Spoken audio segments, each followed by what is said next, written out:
Hello everyone, I am Sushma Pandit. Today we are discussing about the levels of management.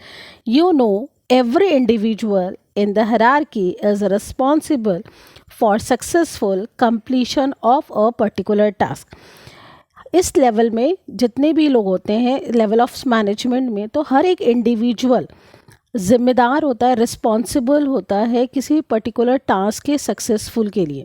Success हो रहा है नहीं हो रहा वो टास्क, उस सब के लिए ज़िम्मेदार रिस्पॉन्सिबल कौन होता है? हर एक इंडिविजुअल होता है। Second, authority responsibility relationship binds individuals as superiors and subordinate. Authority responsibility जो रिलेशनशिप होता है वो बाइंड कर देता है सुपीरियर और सबॉर्डिनेट रिलेशनशिप में। Third, give rise to different levels in an organisation. और यहाँ पे क्या होता है, डिफरेंट लेवल्स ऑफ ऑर्गेनाइजेशन के अंदर कहीं ना कहीं एक रिलेशनशिप को हम लोग क्या करते हैं, मेंटेन करते हैं। बेसिकली जनरली स्पीकिंग है तो there are 3 levels of management. First हमारे पास एक टॉप लेवल मैनेजमेंट आता है, सेकेंड हमारे पास मिडिल लेवल मैनेजमेंट है, थर्ड हमारे पास ऑपरेशनल लेवल मैनेजमेंट।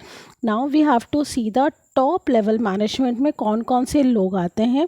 तो टॉप मैनेजमेंट में हमारे पास प्रेसिडेंट भी आते हैं, चेयरमैन है, चीफ ऑपरेटिंग ऑफिसर है, चीफ फाइनेंस ऑफिसर है, चीफ एग्जीक्यूटिव ऑफिसर है, चीफ मार्केटिंग ऑफिसर है, मैनेजिंग डायरेक्टर्स, ये सारे के सारे आपके कहाँ जाते हैं, टॉप लेवल मैनेजमेंट में आ जाते हैं। अब हम first of all we have to see the functions of top level management.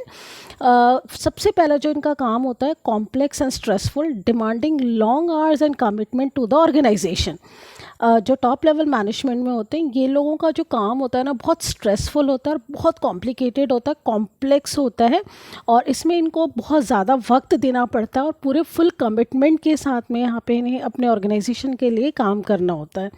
Second, analysis the business environment and it's implications for the survival of the firm. ये लोग क्या करते हैं, बिजनेस एनवायरनमेंट को एनालाइज करते रहते हैं और उसका इम्प्लीकेशन जो है, ऑर्गेनाइजेशन कैसे सर्वाइव करे, किस तरीके से सर्वाइव करे, उसके लिए वो इम्प्लीकेशंस करते रहते हैं।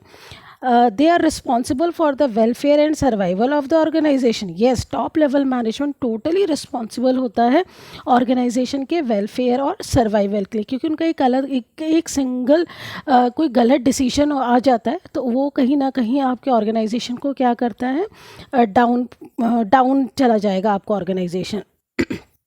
Next, decide long-term goals of the organization, strategies for their achievement.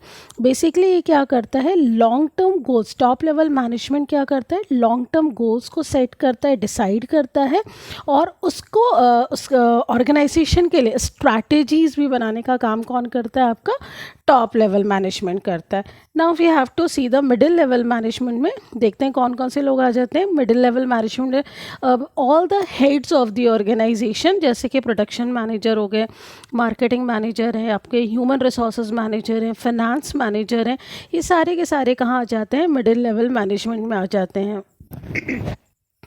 Now we have to see the functions of the middle level management. सबसे पहले इनका जो काम होता है मिडिल लेवल मैनेजमेंट में, making manpower planning to see that their department has the necessary personnel. सबसे पहले ये लोग क्या करते हैं, मैन पावर प्लानिंग करते हैं और ये श्योर हो जाते हैं कि इनका जो डिपार्टमेंट है उसमें नेसेसरी पर्सनल अवेलेबल है कि नहीं है। Second, assign necessary duties and responsibility to them. और ये लोग क्या करते हैं, बेसिकली जो इनके सबॉर्डिनेट्स होते हैं उनको ड्यूटीज़ असाइन करना, उनकी कितनी रिस्पॉन्सिबिलिटीज़ हैं उसको असाइन करना, इनका काम होता है मिडिल लेवल मैनेजमेंट का। Third, cooperate with other department for smooth functioning of the organisation. ये बहुत इंपॉर्टेंट पॉइंट है कि मिडिल लेवल मैनेजमेंट एक डिपार्टमेंट से दूसरे डिपार्टमेंट के साथ में कोऑर्डिनेट एंड कोऑपरेट करे। जैसे प्रोडक्शन मैनेजर है, वो सेल्स मैनेजर के साथ में कोऑर्डिनेट करना ज़रूरी है, एक दूसरे को कोऑपरेट करना बहुत रिक्वायर्ड है। नहीं तो यदि लोग एक दूसरे को कोऑर्डिनेट और कोऑपरेट नहीं करेंगे तो कभी भी ऑर्गेनाइजेशन सक्सेस नहीं होगा, इनके अपने टारगेट को एक्चुअली ये लोग अचीव नहीं कर पाएंगे। नेक्स्ट है responsible for all the activities of the first line manager. Yes exactly, ये भी सही है कि जो फर्स्ट लाइन मैनेजर है, जो आपका ऑपरेशनल लेवल मैनेजर है, तो वो क्या काम कर रहा है, किस तरीके से कर रहा है, उसके लिए पूरा का पूरा रिस्पॉन्सिबल आपका मिडिल लेवल मैनेजमेंट ही है. Now we have to see the third, that is the supervisory level कह लो या इसको ऑपरेशनल लेवल मैनेजमेंट कह सकते हैं. और इसमें आते हैं आपके सुपरिटेंडेंट आ गए, सेक्शन ऑफिसर आ गए, और कौन आ जाता है इसके अंदर, सुपरवाइजर्स आ जाते हैं. Now we have to see the functions of the supervisory level या फिर ऑपरेशनल लेवल्स. फर्स्ट है इनके पास solving workers problems and complaints, ensuring proper working environment and safety of workers. ये लोग क्या करते हैं, जो ऑपरेशनल लेवल है, एक्चुअली प्लेटफॉर्म लेवल पे आपके वर्कर्स आते हैं, वर्कर्स के जस्ट ऊपर होता है सुपरवाइजरी लेवल. और ये लोग जो भी वर्कर्स की प्रॉब्लम्स हैं या ग्रीवेंसेस हैं, कंप्लेंट्स हैं, उनको ये लोग कोशिश करते रहते हैं कि सॉल्व करते रहें, जिससे कि वहाँ का जो वर्किंग एनवायरनमेंट है वो स्मूथ हो सके, वर्कर्स की सेफ्टी हो सके, मतलब सेफ्टी रहे वहाँ पे. वो सब चीज़ों के लिए रिस्पॉन्सिबल आपका कौन होता है, ऑपरेशनल मैनेजमेंट होता है. Second, link between workers and middle level managers, creating better human relations with the workers. ये लोग क्या करते हैं, ये एक तरीके से मीडिएटर हैं मिडिल मैनेजमेंट और आपके वर्कर्स के बीच में.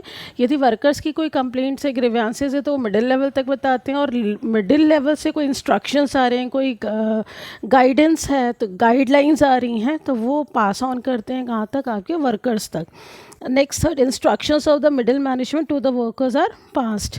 Next, maintain quality of output, wastage of material is minimized and safety standards are maintained. ये लोग बेसिकली जो भी क्वालिटी है, आउटपुट आ रहा है जो उसके लिए, तो दे आर रिस्पॉन्सिबल कि क्वालिटी वाइज आपका प्रोडक्ट अच्छा होना चाहिए, मटेरियल जो वेस्ट हो रहा है वो कम होना चाहिए, सेफ्टी मेजर्स को आपको मेंटेन करके चलना है. तो ये सारी चीज़ें जो है, they are the responsible, the operational levels management are responsible for that. So thank you, I hope you all have understood properly. Thank you guys.